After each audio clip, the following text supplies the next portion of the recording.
Hi, I'm going to talk to you today about Ahimsa. And I wonder if you've come across it before, because often yoga philosophy doesn't make it into the yoga classrooms, which is a whole nother thing we could talk about another time. Ahimsa comes from Patanjali's Yoga Sutras.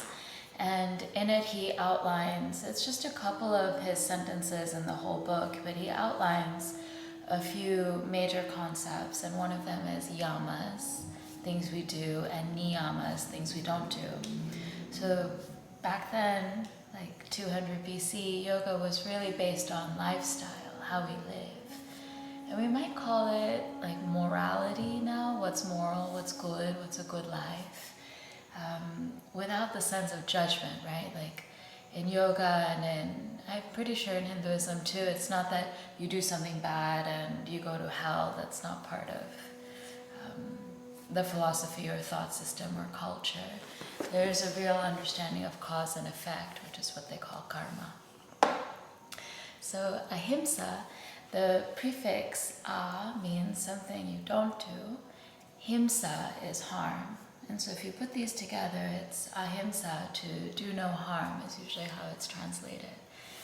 And what I find that most people translate this concept into daily life, what they'll teach you in yoga trainings, I'm guessing, is ahimsa is related to veganism and related to how you treat animals and how you treat other people, for sure. And I think it gets just so complex if you start getting into the global systems that we live in today.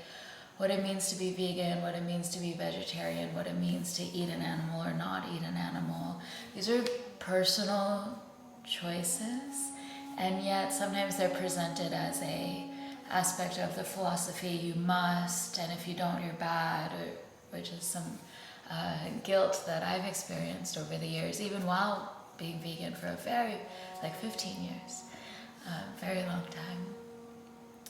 The idea to me, ahimsa, is a little better translated, not directly, so not just to not do harm, but if we go to Latin, and those languages were very concurrent at one time, ahimsa is very similar to innocence.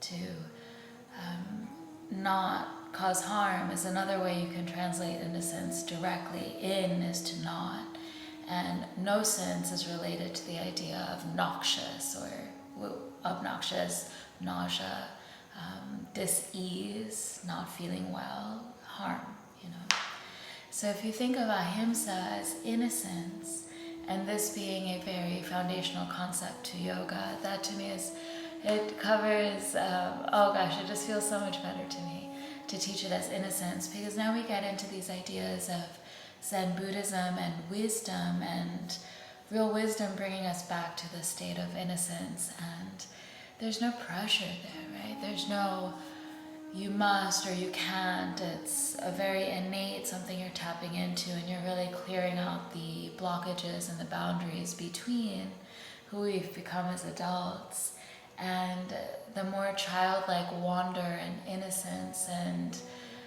the natural ability to see natural beauty in the world, including within people and including within the flawed systems.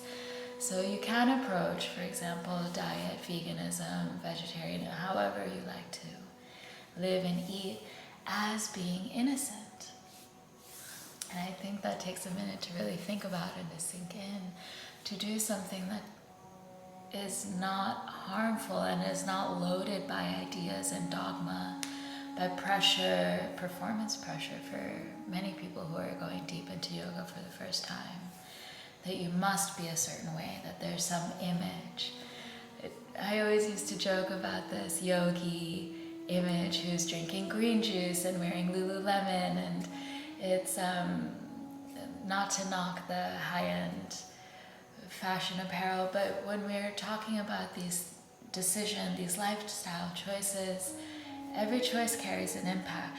It's not just how you present yourself or how you feel inside. It's I've purchased this and therefore supported the system, whether that is local, organic, vegan, alkaline, everything. You can think about all of these things that we're supposed to do in an ideal world. And then many people will talk about, oh, well, it's very expensive to do that. Lululemon is expensive, local organics is expensive, Whole Foods is expensive, farmers market, everything is expensive. And maybe that is causing harm to your bank account. And so it takes time to really integrate your principles with reality, no? But if you come at everything with innocence, without I must, I need, I should, then the decisions tend to become more clear. And to segue just slightly, it's not too big of a jump, but innocence and ahimsa, to connect that with the idea of stress. Stress, if we think about this in a more medical, psychological perspective, causes a lot of harm. A lot of diseases, many ailments, just general not feeling good comes with stress. And stress, we can talk about it in a psychological way, which is, I think, is how we usually talk about it.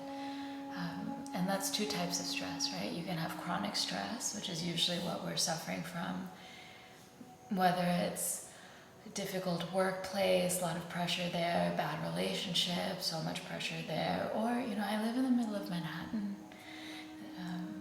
There's a lot of stress, right? There's a lot of sound, there's pollution, there's chaos. Any given time, somebody's like shouting on the street and you don't know why. Violent crimes, all of this stuff is happening, and it can be this ongoing source of stress. And then there's another kind of stress, which is more natural in a way. It's acute stress. So something happens all of a sudden, and the very classic example is, you're calm, you're roaming the savannah, suddenly a lion is chasing you, boom, you're stressed. You get yourself to safety or you die, and either way there is a very short-term stress. And that causes a real peak and then it drops everything back down. So that is usually a very adaptive kind of thing. And if you have a very challenging workout, I think that's the best way to trigger good adaptive stress. Good hard work, hard postures. I think if you're lifting weights, it's a little different because they're training muscle breakage or breakdown. Whereas if you're on the mat, you're more working elongation and intensity in a very calm heart rate, peaceful kind of a way, right? It's not control, it's freedom. So if you think about stress in those ways, it's the most common way to think about it. Acute stress can be very adaptive. Chronic stress usually just like wears you down, wears you out, makes you old. Don't do it. Yoga is good for that sort of healing. But lately I've been thinking about stress from a more mechanical engineering point of view, and my father will be proud here, although we haven't talked about it. But stress is just like a physical thing. And this comes way more into the sense of embodiment, and we can talk about posture from this point of view, which I love doing. You'll see this in a lot of my videos, and if you've worked with me one-on-one, you have heard this a lot. But the concept of what our bodies experience in terms of external force fields and stresses that we put on through posture, through how we live, how we carry ourselves. So stress can be, and there's many kinds, and I love this. Compressive makes you shorter. Often weight training does this, so you want to be careful about that. Compressive, gravity will do this if you don't do inversions. Makes you short, makes things tight. Tensile stress, to elongate, and this is often very beautiful, unless you don't know your limits, in which case there's like a snapping, breaking, which of course we don't want.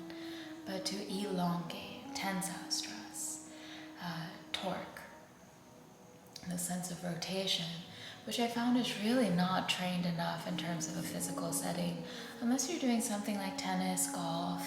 Some kinds of partner dance have a lot of beautiful torque.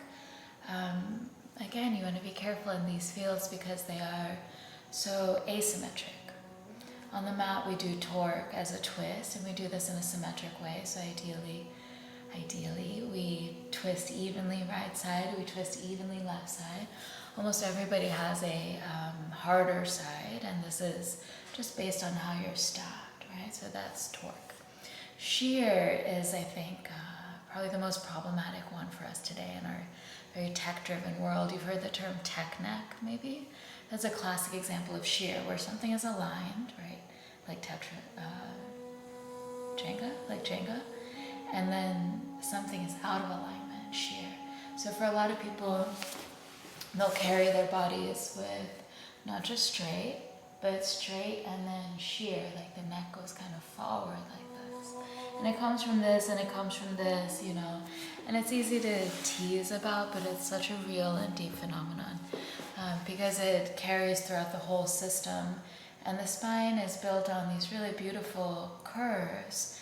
And if you throw one aspect out of alignment at the bone structure, right, then all of your other bones and muscles are working very hard to compensate for what's out of alignment, which is usually the head. And I'm not going to talk today too much about mental health, but if your head is out of alignment with your body, you know, a lot of issues, this mind-body disconnect, which again, yoga, to come back to it, solves a lot of this, to create a more beautiful alignment within. So these are the ideas I wanted to talk to you about today. Ahimsa, to do no harm, to really let go of dogma, to relate this more to Latin, which we're more familiar with in English, innocence, for ahimsa to be a foundational root of how we live, how we behave, how we interact with the others.